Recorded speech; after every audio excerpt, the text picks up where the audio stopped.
Nos anuncia luna de juli, que te vira luna de Olimpiada.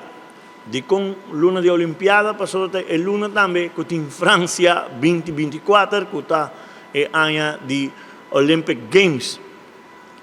Entonces, año aquí, Centro de Barrio Dakota se bestuur conjuntamente con SV Dakota y una comisión liderada junto para Amado Rosina, Roy Quandas, Papito Comenencia, Luis Trump y demás bestuur de Centro de Barrio Dakota y SV Dakota. Había una idea para nos comenzar con el encuentro deportivo back in Dakota, entonces nos damos el nombre de Olimpiada Dakota. Esta inicial 1 de juli, con dia 4 de juli, inauguração oficial de nos cancha de basquetebol, depois de hopi anos, hopi tempo de dedicação, nós logra, falta par de detalhes chiquito, e nós põe fecha de 4 de juli para nós dar início à inauguração da cancha de basquete. E dengue parte aqui, também vira também hoje, dia 6 de juli, vira a Bancaya Dakota Olympic. O ambiente de Dakota está iniciando, não sabia, 4 de julho, que é a abertura de cancha de basquete.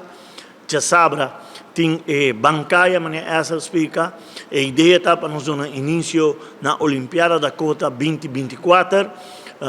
Ibiza, conjuntamente com o Centro de Barrio Dakota e o Ministro de Deporte, também para nós lograr parte aqui de lo que Elsa pisa que vira é antorcha olímpico e ideia para nos baluarte não passar aqui para a juventude para a geração nova de nos barrio para sende essa aqui qual que é das indígenas simão aqui na Dakota.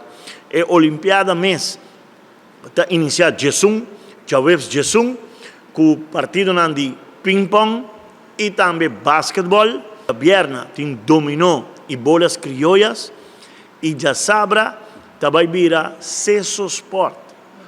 E Ceso Sport que men vai pela pelão para pôr Ceso em traja, então viaja aqui, nós escolher uma pessoa de barrio de Dakota e que aceitar o reto, que é comediante agora que mais popular de nossa isla, que Tyson Cruz e seu time, los Sorpa, team de Nangman e a noite aqui dentro do Centro de Barrio Dakota.